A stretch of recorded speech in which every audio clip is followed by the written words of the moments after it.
Bonsoir à tous. Alors, est-ce que vous allez voter à l'extrême droite, à l'extrême gauche ou au centre? Alors, de toute façon, ça ne changera rien. Ce qui va se passer, ça a déjà été décidé. Et je vous expliquerai pourquoi et comment et qui va gagner ces élections, surtout. Donc voilà, le pôle qui travaille à l'extrême droite est essentiellement composé d'anciens communistes, d'anciens socialistes, okay, et de gens qui sont sensibles à deux arguments qui sont mis en place. Le niveau de vie et l'insécurité. Donc je peux comprendre qu'il y ait des gens qui soient totalement sensibles à ces deux problèmes. Hein. Quand tu gagnes le SMIC, que tu vois que ça va pas, et que tu te fais agresser dans le métro, enfin bref, je vais essayer d'éviter les gros trucs. Je peux arriver à comprendre qu'il y ait des gens qui votent pour eux. Voilà. Après, il y a de l'autre côté, à l'extrême gauche, un joli panier de crabes quand même, qui est composé par notre ancien président Hollande, qui eux ont un pool aussi, et je peux comprendre aussi pourquoi ils votent à gauche de façon essentielle. Donc d'une part, des gens qui votent par condition à gauche, parce que bon, ils ont c'est naturel chez eux dans leur famille. D'autre part, parce que quand même cet électorat est composé essentiellement de deux catégories, qui est appelé par l'extrême droite des islamo-gauchistes. Donc qu'est-ce que ça veut dire islamo-gauchiste? Ça veut dire en fait toute la communauté plus ou moins maghrébine et musulmane qui est en France, qui représente quand même 20% de la population aujourd'hui, pratiquement entre 15 et 20%, j'exagère un peu sur les 20%. Et puis de toute cette communauté woke également, qui est de gauche, là, enfin en gros, c'est voilà. Et puis quelques anciens quand même, gens de gauche qui sont de la gauche populaire, je dirais, qui sont fidèles à leurs idées, mais qui savent pas trop pourquoi maintenant ils vont voter pour, parce que je m'excuse du peu, mais le panier de crabes avec Hollande au milieu, là on ne la fait pas, quoi. Et puis après, il y a le troisième pool, qui est les centristes, alors composé essentiellement là des petits vieux français, et des réacs, ou bien on appelle ça plutôt maintenant des conservateurs, voilà, des conservateurs et des vieux. En gros, c'est eux qui ont voté pour Macron aux dernières élections, et qui maintenant se disent Macron, il a déconné, la France est endettée, on est endetté, etc. Bon, voilà. Et d'ailleurs, si on écoute Marc Toiti, que j'adore, c'est un mec qui est super, mais quand on l'écoute à fond, il te dit que la France, en fait, si c'était une personne physique ou bien une entreprise, ça serait une personne juridique, donc, elle serait en faillite. Parce qu'aujourd'hui, avec la dette qui a été contractée par les différents gouvernements sur les 60 dernières années, on paye plus. Tu vendrais la Tour Eiffel, le Louvre, tous les hôpitaux, les routes, tout ça paye pas la dette. Donc normalement, on devrait être en faillite. Mais bon, la France est un pays ne meurt pas, et donc il a l'éternité devant lui pour pouvoir payer sa dette, et c'est comme ça que ça continue à rouler. Voilà. Je ne rentre pas dans les détails après, parce que sinon je vais me confondre tout seul, parce que mes connaissances en économie ne sont pas suffisantes pour pouvoir répondre à toutes les questions qui pourraient être posées. Alors revenons aux votants, et qui va voter, et pourquoi, et pour qui, et est-ce que ça va changer quelque chose surtout. Donc en fait, ce qui s'est passé, c'est que Macron, il a pris une décision qui, à mon avis, a été prise à l'emporte-pièce et qui n'est pas passée au niveau de sa hiérarchie. Donc là, sa hiérarchie l'a lâché. Et comme sa hiérarchie l'a lâché, il faut la hiérarchie elle se demande, on ne peut pas le lâcher si on n'a pas quelqu'un d'autre à la place. Et qui est le quelqu'un d'autre à la place? Écoutez, c'est tout simple, c'est Marine Le Pen. Voilà. Alors dans la famille Le Pen, quand même, parce qu'il faut bien, rappelez-vous un petit peu, revenez un petit peu en arrière, c'est une famille qui est très très très sympa. Et moi, je peux comprendre qu'il y ait des gens qui votent, même sans vraiment, ils vont voter avec une énorme conviction, parce qu'ils se rappellent quand même que leurs grands-parents étaient jetés dans la Seine. Donc toute cette communauté islamo-gauchiste, d'accord, se rappelle très bien ce qu'ils ont fait avec eux. D'accord.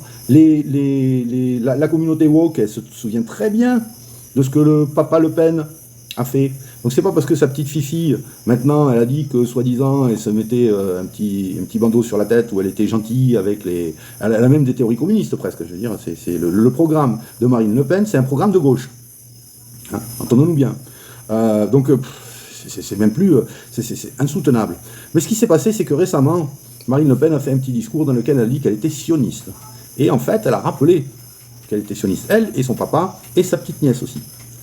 Parce que bon, tout ça, c'est dans le même clan, maintenant. Elle a une petite nièce qui s'est disputée, elle était comment ça s'appelait, Reconquête. Apparemment, ça s'est disputé, je n'ai pas très bien compris l'histoire, mais bon, bref. C'est une famille à dispute. La saga des Le Pen. Croyez-moi, ça se tordre de rire. Donc, dans la saga des Le Pen, on a maintenant la nouvelle Marine qui va même pas vouloir prendre le pouvoir. Hein. C'est pas elle qui sera Premier ministre, elle l'a dit, elle mettra Bardella à sa place parce qu'elle va être calife à la place du calife. Donc elle attendra les prochaines élections pour se présenter au présidentiel et en espérant les gagner. Donc voilà. Et qu'est-ce qui va se passer? C'est vraiment le RN qui va passer. Et pourquoi? Donc elle a fait une déclaration en disant qu'elle était sioniste. Et là maintenant, on le voit sur les 2 ou 3 derniers jours, croyez-moi, ça a complètement changé la donne. Parce qu'il faut se mettre en tête une bonne chose, c'est que tous les médias qui sont en place, tous, ils sont tous sionistes avant tout.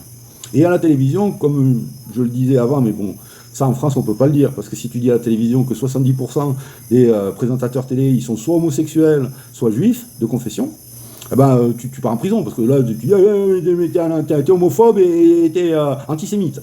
Moi, je suis désolé, je ne suis pas du tout homophobe, j'ai plein d'amis homosexuels, j'ai plein d'amis juifs aussi, je ne suis pas du tout antisémite. Et mais je le dis parce que c'est la vérité, tout simplement. Et donc, mais, entendons-nous bien, quand même, on le voit à travers les questions qui sont posées. C'est-à-dire qu'il y a quelques mois en arrière, quand il y avait quelqu'un du RN qui arrivait, bah, écoutez, on lui posait une première question, on ne laissait même pas terminer sa phrase, il était interrompu 3-4 fois. C'était systématiquement, on ne laissait jamais terminer ses phrases, mais jamais, jamais, jamais. Et là maintenant, alors là, ils peuvent faire de longs débats, de longues minutes à la télévision. Et croyez-moi que ça va passer. Et donc, tout l'électorat qui ne sait pas très bien, parce qu'on sait très bien qu'à la fin, c'est les indécis qui font la différence, et ben donc ils vont tomber dans le panneau. Et au lieu d'avoir à la télévision, alors s'ils avaient décidé de maintenir l'extrême gauche, ben donc à la télévision, vous auriez quoi? Ah, ben il y a encore un homosexuel qui s'est fait taper dessus par des skinheads. C'est intolérable, paf. Et là, qu'est-ce qui va se passer? Ben, vous allez avoir, ah ben écoutez, il y a encore un Maghrébin qui a attaqué une bonne Française aux yeux bleus, quoi. Voilà. C'est vraiment ce qui va se passer, et c'est comme ça que l'électorat qui va se réveiller le dimanche pour aller voter, va aller voter, parce que bon, aux dernières notices, aux dernières informations, c'est ce qu'il va avoir comme information et comme débat. Voilà. Donc, mais sachez que, de toute façon, ça ne changerait rien que vous votiez pour l'un ou pour l'autre, même si la gauche passait au pouvoir, ça ne changerait rien, absolument rien. Car au niveau de ce panier de crabes qu'il y a à l'extrême gauche, d'accord, composé quand même de l'ancien président de la République, hein, là quand même ça fait fort, hein, et ben, de toute façon, on aurait les mêmes. Ce sont des gens qui veulent garder le pouvoir et qui veulent se mettre là pour en profiter, continuer à profiter de leur bien-être, tout en continuant à saccager tout ce qui pouvait faire que la France et les Français pouvaient se sentir bien. Voilà. Moi, je suis de gauche, de la gauche populaire, et je vais expliquer pourquoi. Quand Mitterrand est passé dans les années 80, bon, mais il a fait des choses qui étaient bien et qui n'étaient pas bien. Mitterrand était un sioniste aussi, attention. C'est lui d'ailleurs, enfin bon, je ne vais pas revenir sur, je vais arrêter les petits détails parce que sinon ça ne sort plus. Mais bon, les 35 heures pour les salariés, pour le salarié moyen, pour le piou-piou français moyen, c'est top moumoute. On avait des lois et des règles en France qui faisaient que les salariés français étaient bien au-dessus, avaient des conditions sociales qui étaient bien au-dessus de la moyenne du monde. Enfin, on était au-dessus de tout.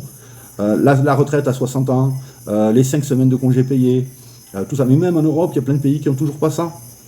Et tout ça, c'est quand même la gauche populaire qui l'a mis. Alors attention, parce qu'il ne faut pas confondre la gauche populaire avec la gauche bourgeoise.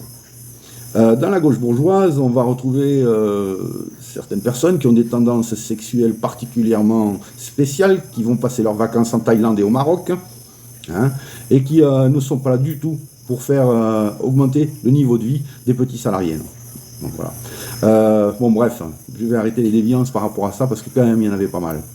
Et moi, tout ça c'est dégueulasse. En fait, ils veulent absolument le pouvoir pour rester là, pour continuer à abuser de la bonne volonté des franchouillards gentils, et ça, c'est intolérable.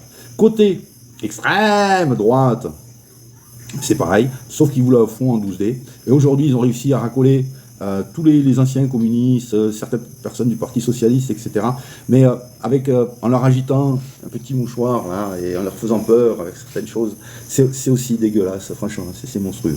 Alors je ne sais pas s'il y a la même quantité de gens qui ont des déviances sexuelles dans ce parti-là, mais je crois qu'il y en a un petit peu moins, mais pas beaucoup, franchement, peut-être pas forcément. Bon, voilà. Ça, c'était pour vous donner mon avis sur le fait que moi, j'irai pas voter. J'irai pas voter pour ces enculés. Jamais. D'ailleurs, dans ma vie, je n'ai voté qu'une seule fois, ça a été pour Arlette Laguillier. Et si elle était passée au pouvoir, maintenant, je me demande si j'aurais été content.